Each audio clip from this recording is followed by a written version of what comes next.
The frigid mountain air sliced through Xavier Thornhill's cashmere coat as he stood at the edge of his newly acquired property, gazing at the endless sea of pine trees below. This was his escape from the world that had demanded every piece of him until there was nothing left. 35 years old, worth $17 billion and completely alone by choice, Xavier's breath formed clouds in the crisp morning air as he surveyed the land that had cost him a small fortune. The sprawling estate nestled high in the Colorado Rockies was surrounded by thousands of acres of private wilderness all his. No shareholders to please, no board members to pacify, no gala events requiring his reluctant attendance. Just silence, solitude, and the mountains. "Mr. Thornhill, the security system installation will be complete by tonight," said his chief of security, the only person he'd permitted to accompany him to the mountains. "The perimeter fencing should be finished within the week." "Good," Xavier nodded curtly. "And the staff?"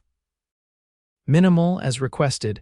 A groundskeeper who lives in town, a housekeeper who comes twice weekly, and the chef who arrives only when you request it. No one will disturb you." "Perfect." Xavier turned away from the view and headed back toward the massive timber and glass structure that would be his sanctuary. "You can leave tomorrow. I'll call if I need anything." His security chief nodded, though Xavier could see the man's discomfort. Few people understood his need for isolation. But after 15 years of building Thornhill Tech from a dorm room startup into one of the most valuable companies in the world, Xavier had earned his retirement at 35. The constant scrutiny, the endless meetings, the superficial relationships, he was done with all of it. Tomorrow, he would finally be alone. 3 weeks into his self-imposed isolation, Xavier had settled into a comfortable routine. Mornings were for hiking, afternoons for reading or working on personal coding projects, and evenings for stargazing from his heated deck with a glass of expensive whiskey. The solitude was exactly what he'd craved, just him and the mountains, until the day the snowstorm hit. Xavier was in his home office, watching the snow pile up outside his window, when his security system alerted him to movement at the property's edge. He frowned, bringing up the camera feed on his tablet. Through the swirling snow, he could make out a small figure trudging up his private road, clearly struggling against the intensifying storm. "Damn it," he muttered, reaching for his phone. The local authorities wouldn't be able to reach his remote property in this weather. Whoever this trespasser was, they'd picked the wrong day and the wrong mountain. Xavier pulled on his heavy coat and boots, grabbed a flashlight, and headed out into the storm. The wind howled around him as he followed his private drive down toward the intruder. Through the curtain of white, he finally spotted them, a woman, bundled in what appeared to be woefully inadequate winter gear, fighting her way forward step by step. "This is private property," he called out, his voice nearly lost in the wind. The woman's head snapped up, revealing a face flushed with cold beneath a snow-dusted woolen hat. "Thank God," she shouted back. "My car slid off the road half a mile back. I've been walking for ages looking for help." Xavier frowned, approaching cautiously. Her teeth were chattering and her lips were taking on a bluish tint, early signs of hypothermia. Whatever his irritation at the intrusion, he couldn't leave her to freeze. "Follow me," he said gruffly, turning back toward the house. "Quickly." Inside his warm foyer, the woman shivered violently as she unwound a soggy scarf from her neck. "I can't thank you enough," she said, her voice trembling with cold. "I thought I was going to die out there. What were you doing on a private road in a snowstorm?" Xavier demanded, taking her wet coat and hanging it by the fire. "I'm Gabriella Warren," she said, rubbing her hands together. "I wasn't on your road intentionally. I was headed to Crystal Ridge to photograph the storm for National Geographic. I'm their new environmental photojournalist. The GPS took me on what it said was a shortcut, then my car slid into a ditch." She looked up at him with remarkable green eyes. "I'm sorry for trespassing, but I'm extremely grateful you found me." Xavier's jaw tightened. "A journalist, of course. You can warm up and use my phone.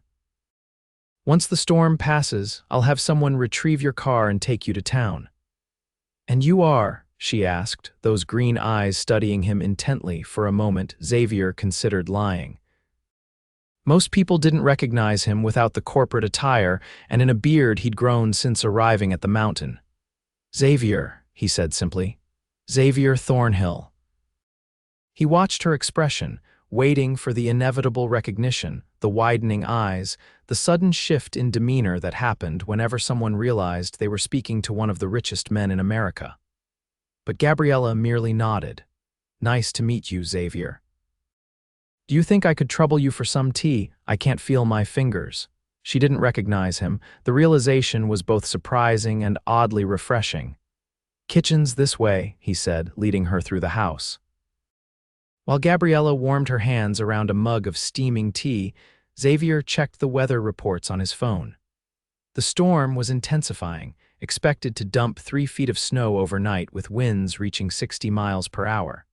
No one would be traveling these roads until tomorrow at the earliest. "Bad news," he said, setting his phone down. "You're stuck here tonight. The roads won't be cleared until tomorrow afternoon at best." Gabriella's face fell. "Oh no, I'm so sorry to impose. I can sleep anywhere, a couch, a floor, whatever's convenient." "There are 6 bedrooms in this house," Xavier said dryly. "I think we can find you one that's suitable." Her eyes widened as she properly took in her surroundings for the first time: the soaring ceilings, the custom furniture, the massive stone fireplace. "This place is incredible." "Are you some kind of wealthy hermit?" Despite himself, Xavier felt the corner of his mouth twitch. "Something like that." After showing Gabriella to a guest suite and providing her with some dry clothes that were comically oversized on her petite frame, Xavier retreated to his study. Having another person in his sanctuary was unnerving. He'd specifically chosen this remote location to avoid human interaction, and now he was hosting an impromptu sleepover for a complete stranger, a journalist, no less. Still, he couldn't deny the woman seemed genuine in her gratitude and had yet to display any recognition of who he was.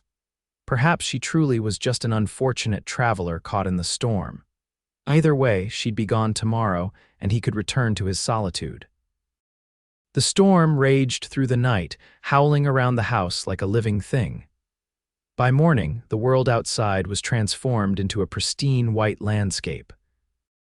Xavier rose early, as was his habit, and was surprised to find Gabriella already awake in the kitchen, attempting to operate his complicated coffee machine. "Sorry," she said when she noticed him watching her from the doorway.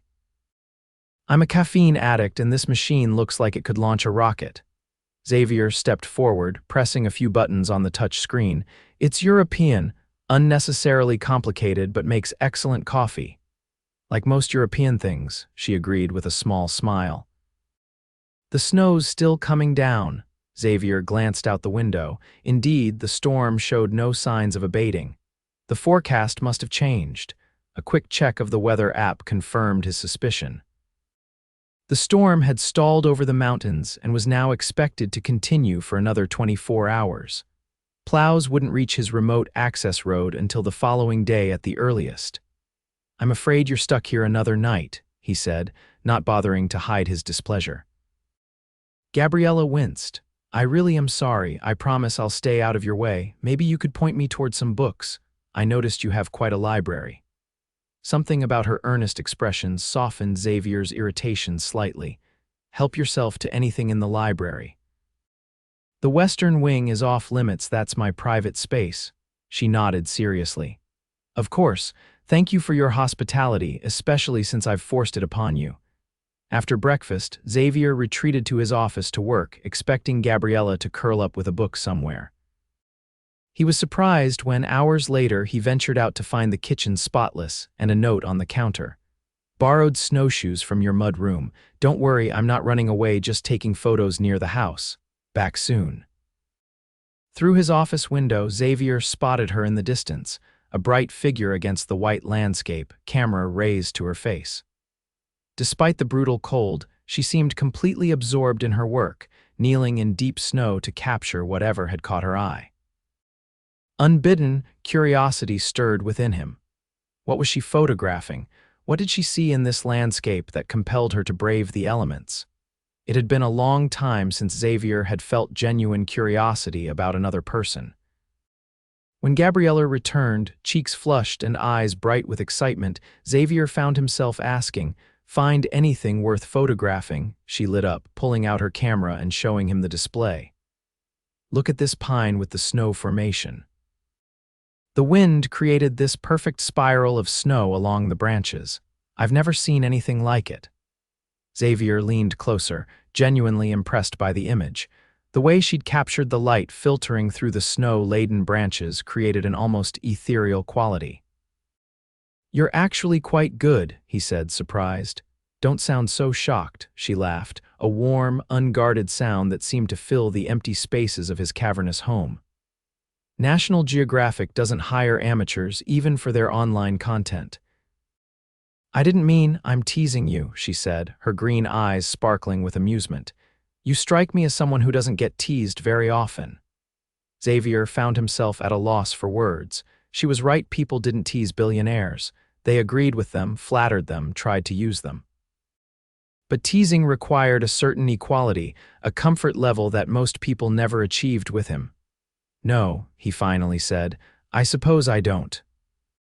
That evening, after Xavier prepared a simple dinner, refusing Gabriella's offers to help, they found themselves seated before the fire with glasses of red wine. The storm continued to rage outside, but inside the house, a strange comfort had settled between them. "So," Gabriella said, tucking her legs beneath her on the sofa, "what brings a man like you to a remote mountain mansion all alone? Are you hiding from the law, a broken heart, or just humanity in general?" Xavier snorted softly. "The latter, I suppose, misanthrope by nature or by experience." He considered the question, surprised to find himself wanting to answer honestly. "Both, perhaps.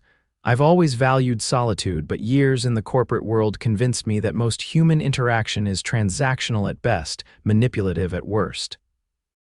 "That's a rather bleak worldview," Gabriella observed, sipping her wine. "Though I can't say the corporate world brings out the best in people.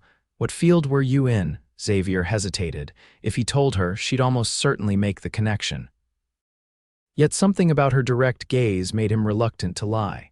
"Technology. I founded and ran a tech company until recently." Her eyebrows rose slightly. "Successful, I take it?" She gestured to the expansive house around them. "Yes. And now you're hiding in the mountains because—" "I'm not hiding," he said, more sharply than intended. "I'm living on my own terms for the first time in 15 years. No expectations, no demands, no pretending to care about things I don't." "Sounds lonely," Gabriella said simply. "Solitude and loneliness aren't the same thing, true. But from what I've seen, people who insist they prefer solitude often do so because relationships have proven disappointing or painful." She set down her wine glass. "It's safer to embrace isolation than risk the messy complications of human connection." Xavier felt a flicker of irritation at her presumption. "You've known me less than 24 hours. I don't think that qualifies you to psychoanalyze me."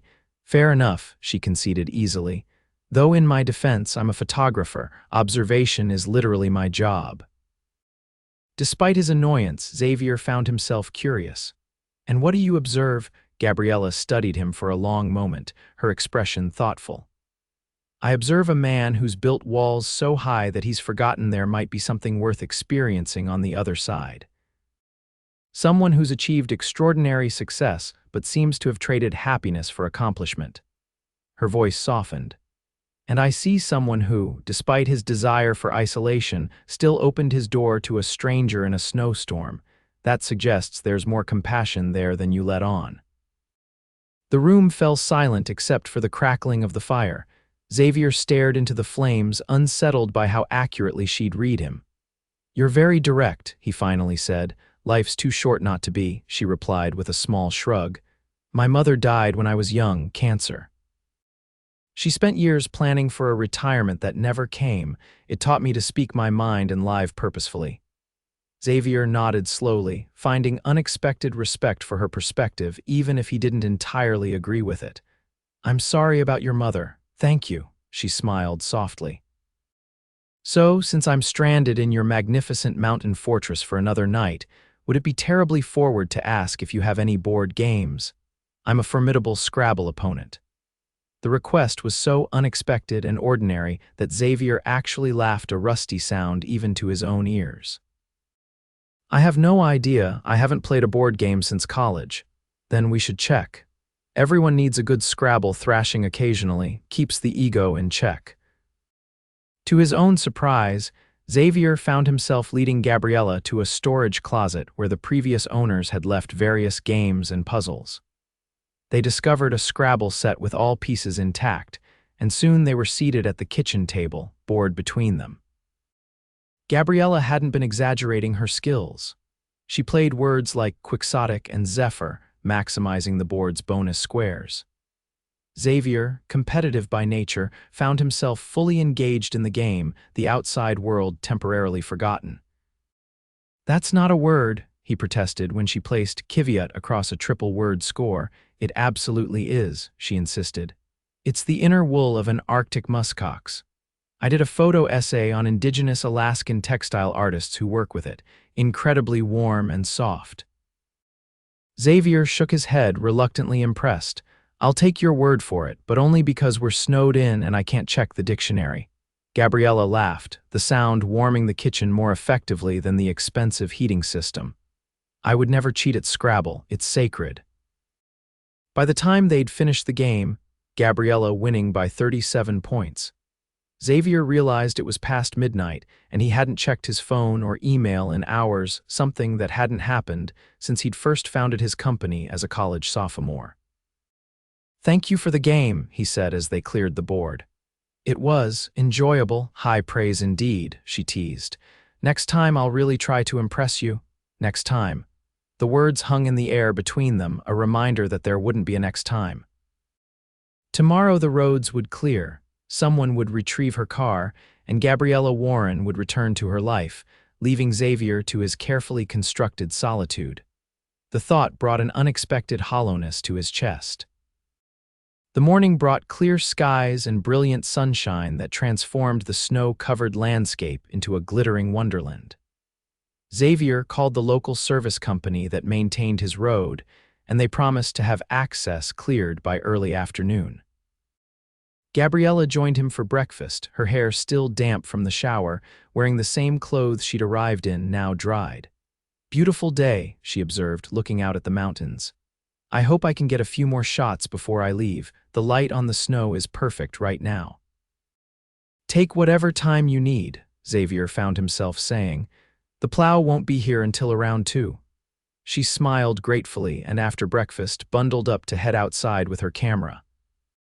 Xavier watched from the window as she moved through the snow, occasionally stopping to photograph something that caught her eye. There was something captivating about her complete absorption in her work, her obvious passion for what she did. When she returned, cheeks flushed from cold and excitement, she insisted on showing him her favorite shots.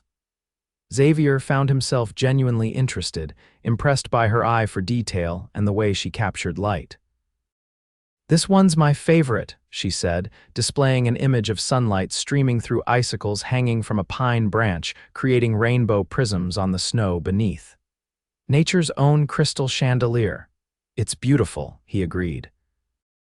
"You have a gift for finding extraordinary details in ordinary things."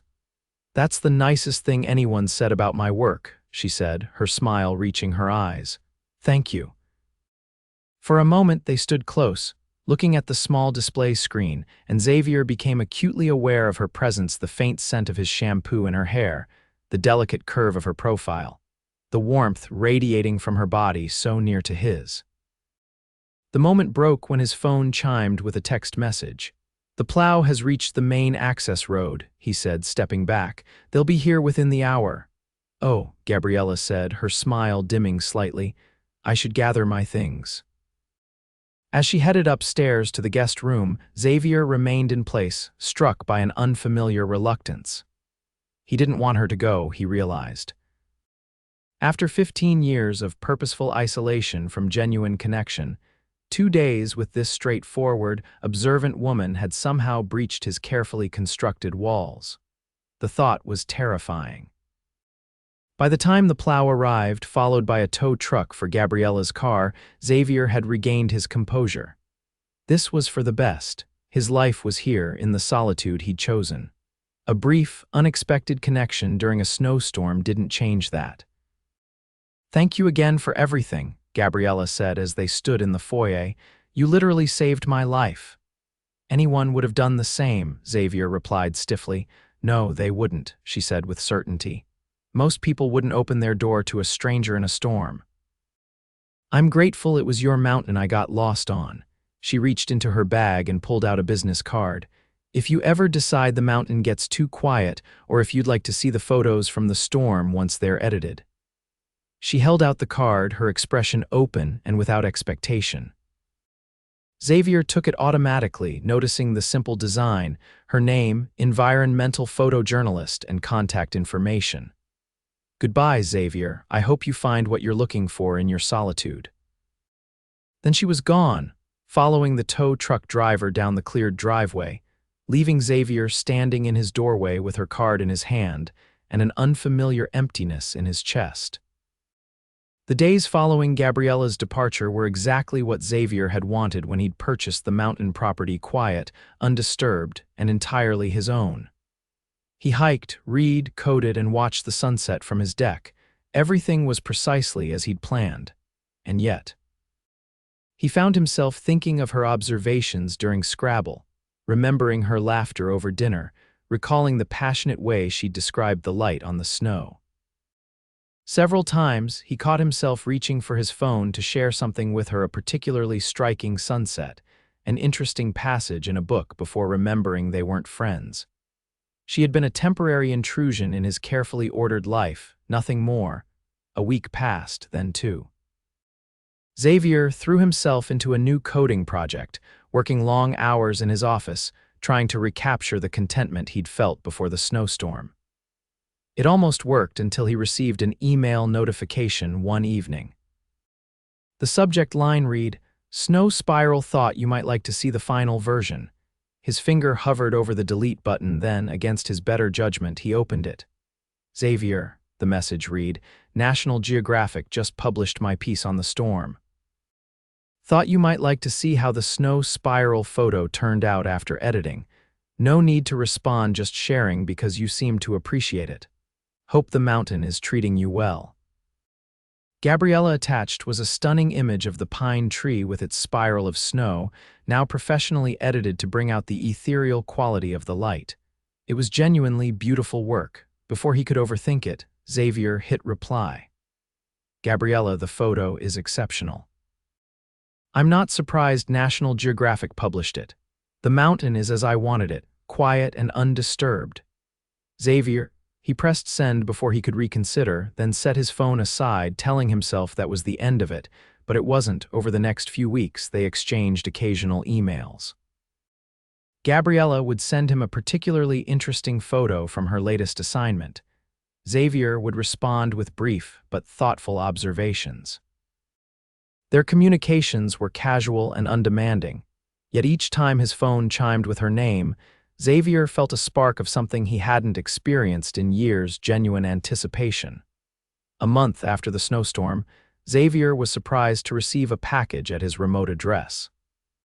Inside was a framed print of the snow spiral photo, along with a note. "For your mountain sanctuary. Something beautiful deserves to be properly displayed, not just viewed on a screen." Xavier hung the photo in his living room, its ethereal beauty a striking contrast to the modern, somewhat austere decor. Every time he passed it, he found himself pausing to study the details, remembering the woman who had captured it. That night, he did something he hadn't done since arriving at the mountain. He placed a call. "Xavier," Gabriella's voice sounded surprised but pleased. "I didn't expect to hear from you." "The photo arrived," he said, suddenly feeling awkward. Phone calls were more intimate than emails, and he was out of practice with casual conversation. Thank you, it looks good in the space." "I'm glad," she said, and he could hear the smile in her voice. "How are you, still enjoying your hermit lifestyle?" "I am," he said automatically, then paused. Was he? Although I find myself checking email more often than I used to, her laugh was warm through the phone. Well, that's something, I suppose, baby steps toward rejoining civilization. They talked for nearly an hour about her current assignment photographing climate change effects on coastal communities, about a rare book he'd discovered in his library, about nothing of consequence and everything that mattered.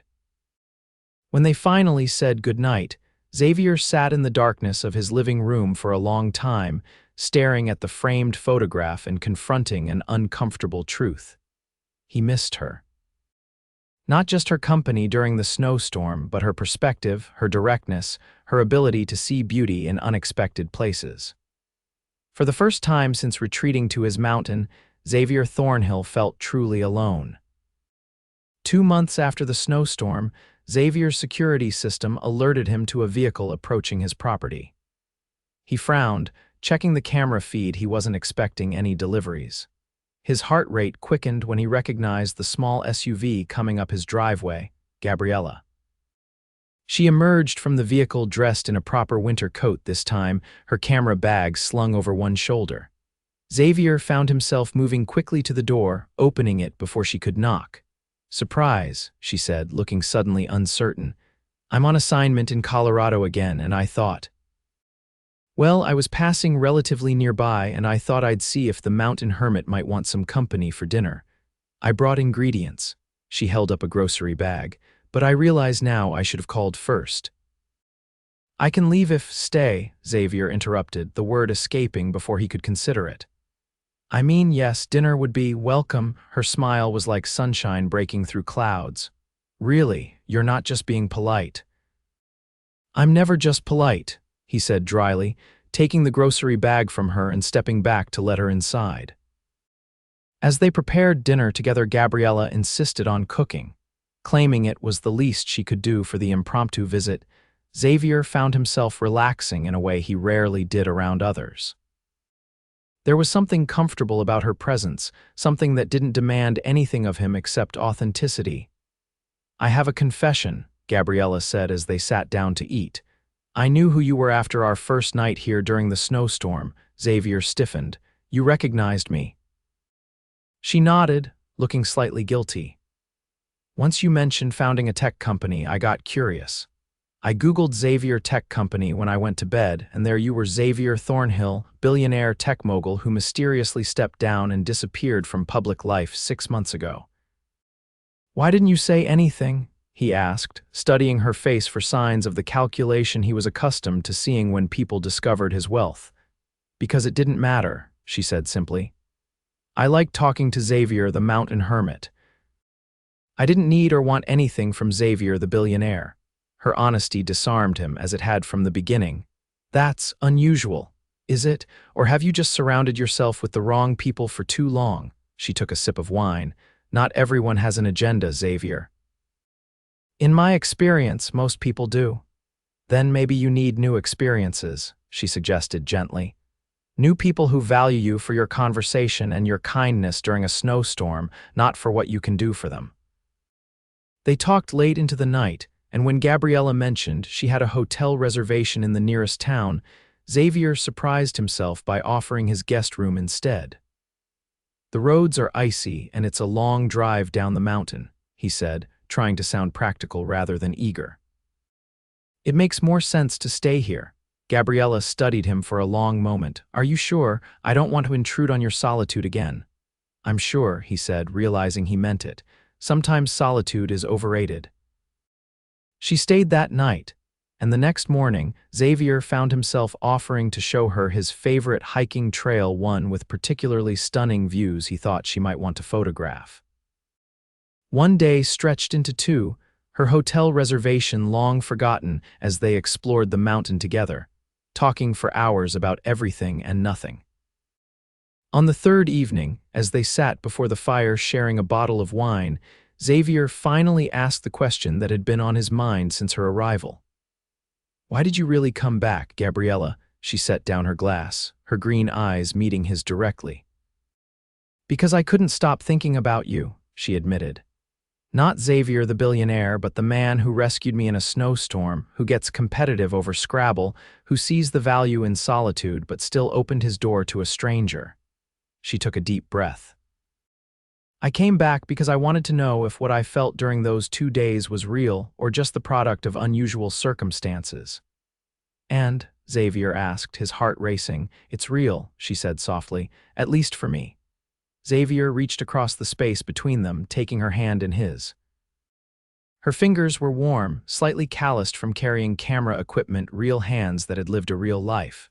For me too, he admitted, the words both terrifying and liberating. I've spent 15 years building walls to keep people at a distance. Somehow you walked right through them.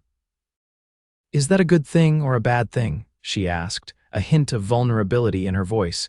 Instead of answering with words, Xavier leaned forward and kissed her. Her lips were soft beneath his, and she tasted faintly of wine and possibility. When they broke apart, her eyes were bright with emotion. I'd say that's a very good thing, she whispered. Their relationship unfolded gradually over the following months. Gabriella continued her work, traveling for assignments but returning to the mountain whenever she could.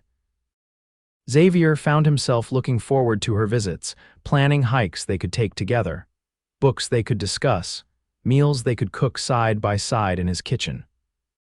6 months after her surprise visit, Xavier did something he'd sworn he wouldn't do. He left his mountain sanctuary to visit Gabriella in New York, where she was presenting her work at a gallery showing. Standing in the crowded space, watching her explain her photographs to admiring strangers, Xavier felt none of the anxiety or irritation he'd expected. Instead, he felt pride and a deep affection for this woman who saw beauty where others missed it. What do you think? She asked later that night as they walked hand in hand through the city streets. Civilization isn't so bad, is it? It has its moments, he conceded, though I still prefer the mountain. The mountain is special, she agreed, but maybe the real question isn't mountain versus city. Maybe it's about finding the right balance and the right person to share it with. A year after the snowstorm that had brought them together, Xavier and Gabriella stood on the deck of his mountain home, their home now, as she had gradually moved more and more of her belongings there between assignments. The sunset painted the sky in brilliant oranges and pinks, the snow-capped peaks glowing in the fading light. I have something for you, Xavier said, reaching into his pocket. He pulled out a small box and opened it to reveal a ring with a single perfect diamond. I came to this mountain to be alone. I thought solitude was what I wanted, what I needed. Then you got lost in a snowstorm and found me instead.